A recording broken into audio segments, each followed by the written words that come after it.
All right, soup lovers, you ready for this? Today we are diving deep into Derek Sarno's best soup. At least that's what he calls it Yeah, exactly. That's what he calls it. in his latest YouTube video. Right. It's this hearty white bean soup. And so many of you sent this in, and, watching him make it, it's like more than just a recipe, you know what I mean? Oh, for sure. You really get a feel for his personality. Yeah. His whole philosophy about plant-based cooking. It's not about, like, restriction. Not at all. It's about making healthy food exciting, Exactly. which is, I think, a really important message. And one of the things that really struck me right off the bat was his like insistence on using dried beans. Over can. Yeah, which I think a lot of people, are like, "Oh, canned beans, easy, convenient." So much easier. Yeah, but he really makes a case for dried beans. He does. He points out that you can control the sodium content, which is Huge. so important, especially if you're watching your sodium intake for health reasons. Yeah, and they're way cheaper. Oh, yeah, much cheaper. And he claims they taste better. He does. And I mean, I tend to agree with him. Yeah. I think dried beans, when you cook them right, have a much more like robust, complex flavor. For sure. And, he even admitted in the video that he accidentally soaked his beans for 2 days Yeah. because life got in the way, but he didn't freak out. He just rolled with it. He just adjusted the cooking time. Yeah. And I love that. It's like, that's the kind of kitchen confidence I aspire to. Totally. It's a great reminder that cooking is not about being rigid, Yeah. It's about understanding the process and being adaptable. Right. And that leads us to like his method for cooking the beans, which is like all about this like slow simmering. Slow and slow. Yeah. So he creates this like flavorful base with like onions, celery, carrot, and then like a bouquet garni, which I is, love a good bouquet garni. for those who maybe aren't familiar, what exactly is a bouquet garni? So it's basically a bundle of herbs that are usually tied together, and you simmer them in your cooking liquid to infuse those flavors. Yeah. And the specific herbs he uses are parsley, thyme, sage, and rosemary. Ooh, I love that combination. It creates such a nice, warm, herbaceous base for this soup. It's like creating a perfume for your beans. I love that. I've never thought about it like that. It is bean perfume. I also love that he uses like the whole celery bottom. Yeah, he calls it the celery butt, which I thought was hilarious. I know. He's like, Which I can totally relate to. I'm all about minimizing waste, right. maximizing flavor. Like use the whole thing. Why not? So you've got this like incredible, flavorful base. Just beautiful base for your soup. Yeah, what happens next? What does he do? Okay, so this is where like his attention to detail really shines. Okay. As he moves into actually building the soup itself, he stresses the importance of consistent sizing for all the vegetables. Oh, interesting. So he's using more onion, celery, carrots, Yeah. all diced to about the same size as the beans. And why is that sizing so crucial? Because it ensures that everything cooks evenly. Gotcha. You don't want some veggies mushy while others are still kind of crunchy. Right. So that consistency really contributes to the overall texture and ensures that like each bite is balanced. Yeah, it makes And then he adds vegetable broth. You can use store-bought or homemade if you have some on hand, right. and brings everything to a simmer. Okay, so now we're simmering. Now this is where we get to see a little bit more of like his personality come through. Oh yeah, for sure. He has that funny moment where his whisk breaks I know. and he goes on this little rant about cheap kitchen I tools. was dying. It was so funny. It's so relatable. He's clearly passionate about using quality equipment, Yes. which I agree with. Me too. A good whisk is a worthwhile investment. It really is. And speaking of doing things right, he has this optional step that totally blew my mind. Okay, lay it on me. He takes all the leftover vegetable scraps from prepping the other veggies, like the onion ends, the carrot tops, celery leaves, all that stuff. Yeah, that I would normally throw away. Right, exactly. Compost. Compost, but he simmers them in water Okay. to create this extra creamy, flavorful liquid Ah. that he then adds back into the soup. So he's making like his own little vegetable stock. Exactly. Wow, that's incredible. It's a prime example of what he calls intentional leftover. And it's brilliant. It goes back to that philosophy of minimizing waste, maximizing flavor. Yeah. Plus it adds another layer of complexity to the soup, Yeah. You're layering flavors upon flavors. Right, it's like a symphony of flavor. It's beautiful. Okay, I'm so intrigued. I love that he presents it as like an optional step, Totally. It's not about being like rigid. Yeah, it's about being resourceful and creative in the kitchen. Yeah, exactly. I love that. Okay, so we have this amazingly flavorful base. This beautiful, creamy, flavorful Yeah. base. Are you ready for the part that really makes him happy?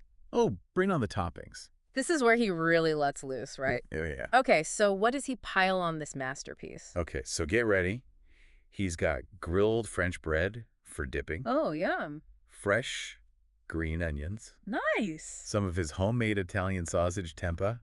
Wait, homemade tempeh sausage? Yeah, he mentioned it kind of briefly Okay. and referenced another one of his videos where he shows you how to make it from scratch. Okay.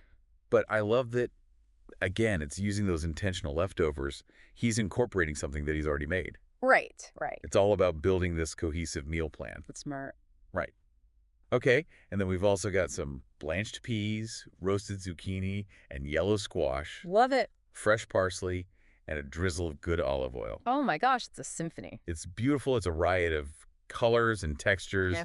and flavors. I love how he even suggests setting up like a buffet-style presentation if you're having people over, which is such a fun idea. It is. It's like, let everybody customize their bowls. Yeah. It's about sharing that joy of food and creating that communal experience. I love that. And I mean, beyond just like the food itself, you can't help but notice his personality shining through. Oh, for sure. He's playful. He's having a blast. He's passionate. He's clearly having a good time in the kitchen. There's even a moment where he gives Frankie Little piece of bread. a little piece of bread. It's so cute. It's so cute. I love those little moments. It makes him feel so relatable. Totally. He's not just a chef. He's a real person who loves food and wants to share that love Exactly. with the world. And that's what makes this deep dive so fascinating. Yeah. It's more than just a soup recipe. It's a glimpse into his approach to cooking and his whole philosophy of making healthy food enjoyable. I'm with you on that. So we've covered all the key components. You know, we've got the base, we've got the toppings. What else can we glean from this culinary adventure? I think it's time to move beyond the recipe itself and dive into his cooking philosophy. What are those underlying principles that drive his creativity in the kitchen? Okay, I'm ready for that. Let's explore that.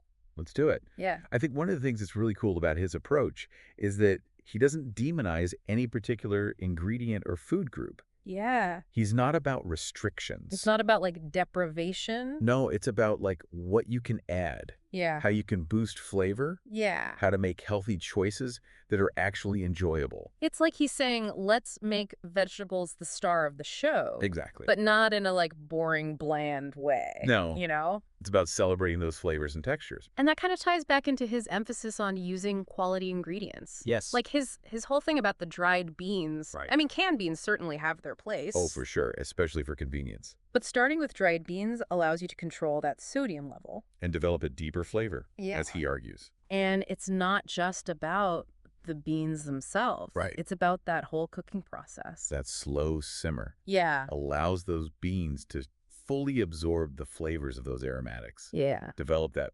perfect creamy texture. Speaking of transforming ingredients, can we circle back to that intentional leftovers concept? Please. It's not just about like using scraps to minimize waste. Right. It's about creating a more like sustainable and flavorful way of cooking. Absolutely. I'm still fascinated by that idea. You too. It's like he's creating this closed loop in his kitchen It is. where nothing goes to waste and everything contributes to the next delicious meal. Exactly. And it's about being mindful of how we use our resources Yeah. and finding creative ways to maximize flavor. So for example, like those carrot tops that he saves, instead of tossing them, maybe he's going to use those to make a pesto or infuse a vinaigrette. Totally. It's about seeing the potential in every ingredient. And not being afraid to experiment. That's such a great point. It challenges us to think beyond the traditional uses for ingredients. Yes. Get a little experimental in the kitchen. And it's not just about being frugal. All right. It's about creating more complex and nuanced flavors. Absolutely. Okay, speaking of complex flavors, let's revisit those toppings. Oh, yeah. They're not just an afterthought. Not at all. They play a crucial role in elevating the soup from a simple weeknight meal to a truly satisfying culinary experience. 100%. I love how you put that. It's like He's created this blank canvas with that creamy white bean base, Yeah. and then the toppings are the brush strokes that add those bursts of color, Yes. texture, personality. And what's brilliant is that he encourages you to get creative and use what you have on hand. Absolutely. Whether it's leftover tempeh Well, sausage, well, fresh herbs from your a garden. drizzle of your favorite infused oil. Yeah. It's about personalizing the soup and making it your own. And that buffet-style presentation he suggests. Oh, genius. Genius. So smart. It not only looks impressive, but it also allows everyone to customize their bowls to their liking. Exactly. Yeah. It's about sharing that joy of food Mm. and creating a communal experience. And it's a clever way to cater to different dietary needs and preferences. Totally. Some people might prefer a heartier bowl with lots of protein and toppings. Right. Others might opt for a lighter brothy version. Exactly. The point is, it's all about options. Yes. Creating a welcoming atmosphere. 100%. It's like he's saying, come on in. Everyone is welcome at my table. Exactly. And that welcoming spirit really comes through in his personality. Oh, for sure. You know, he's playful, passionate, He's having... clearly having a blast in the kitchen. Yeah. Even Frankie gets in on the action. Those moments with Frankie are so endearing. I know. It's a reminder that cooking should be fun. Yeah. It's okay to let loose and enjoy the process. And speaking of enjoying the process, I think it's worth highlighting like his overall philosophy, which shines through in this video. Absolutely, it's not just about recipes. No. It's about fostering a positive relationship with food and cooking. Yes, and making healthy eating approachable Yeah. and enjoyable, Not restrictive. not intimidating. Yeah, it's like he's inviting you into his kitchen to learn and experiment alongside him. And that's what makes his videos so engaging. He's not just a chef. Right. He's a teacher, Yeah. a storyteller. He shares his knowledge generously. He does. He peppers his instructions with little anecdotes.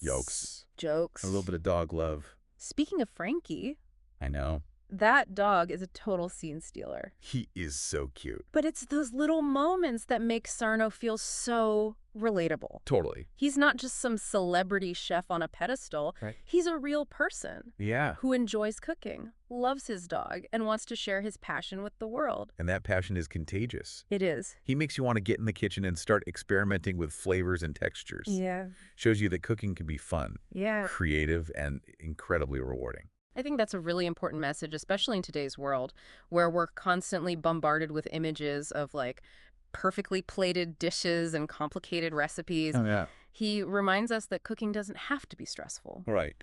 or complicated. It can be simple and intuitive, Yeah, and deeply satisfying. and it can be a powerful tool for self-care and nourishment. Yeah, When we take the time to cook for ourselves, we're not just feeding our bodies, right. we're nurturing our souls. Okay, so as we wrap up our deep dive into Derek Sarno's best soup, what are some of the key takeaways you think our listeners should keep in mind? Well, first and foremost, I think it's important to remember that healthy eating doesn't have to be boring or restrictive. Yeah, Sarno's soup is a perfect example of how you can pack a ton of flavor and nutrition into a simple, satisfying meal. totally. And I love how he emphasizes the importance of using quality ingredients like those dried beans Yeah. and taking the time to cook them properly. It really does make a difference. And let's not forget the power of those intentional leftovers.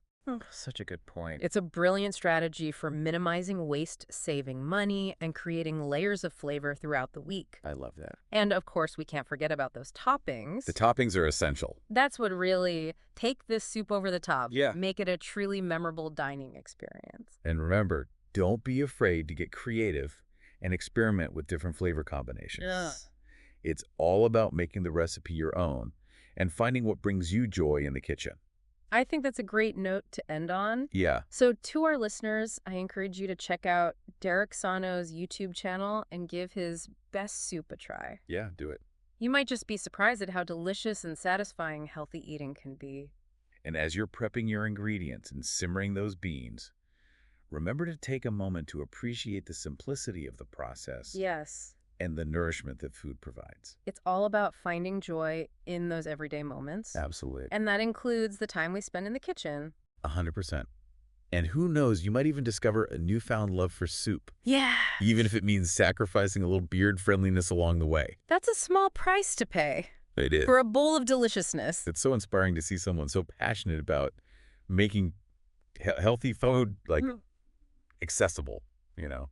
I think that's one of the things that sets him apart. Yeah. He doesn't preach or make you feel guilty about your choices. No. He just like invites you to join him on this culinary adventure and, Sure does. discover the joy of plant-based cooking. And he does it with a sense of humor Yeah. and humility. Yeah. He's not afraid to make mistakes, Like that whisk. like the broken whisk. I know. And he's always willing to share his knowledge and his tips. It's that approachable, down-to-earth quality that makes him so relatable. Yeah, totally. He's like that friend who's always excited to show you their latest kitchen creation, but they're not going to judge you if you burn the toast. Exactly. And that brings us back to his philosophy of intentional leftovers. Yeah. It's not just a practical tip for reducing waste. It's a mindset shift. Yeah. It's about seeing the potential in every ingredient Right. and finding creative ways to use what you have. I love that it's about being resourceful and respectful of the food that we have rather than just like viewing leftovers as something to be dreaded or tossed aside. Exactly. And it ties into his overall approach to cooking, which is about simplicity, Right. creativity, Yeah. a deep appreciation for the nourishment that food provides. So if we were to distill Sarno's cooking philosophy into like a few key takeaways, Okay. what would they be? I would say embrace simplicity, Okay. celebrate flavor, Yeah. minimize waste, Yeah. use quality ingredients, Love it. respect the cooking process, and find joy in that everyday act of nourishing ourselves. And don't forget the toppings. Of course, the toppings are essential They're a celebration and abundant, of abundance. Yeah. a way to personalize your meals. So to our listeners, I encourage you to check out Derek Sarno's best soup video and, see what inspires you. Yeah. Maybe it's the simplicity of the recipe. The creativity of the topping. Sarno's like infectious enthusiasm Yeah. for plant-based cooking. It's contagious. It is. Whatever it is, let it spark your own culinary adventures. And as you embark on those adventures, remember Sarno's challenge. Yeah. Embrace intentional leftovers. Oh, I love that. Think about how you can plan your meals to create those delicious, flavorful scraps that can be used to enhance other dishes throughout the week. It's such a good challenge. It's a simple shift in perspective, but it can make a big difference in your cooking and your relationship with food. That really encapsulates Sarno's approach to cooking. Yeah. Mindful. Resourceful. Full of flavor. So go forth and create your own culinary masterpieces. And don't forget to have fun along the way. Yes, and remember, as Sarno says, even if it's not beard-friendly. A delicious bowl of soup is always worth a mess. Absolutely. Thanks for joining us on this deep dive into best soup. Cheers.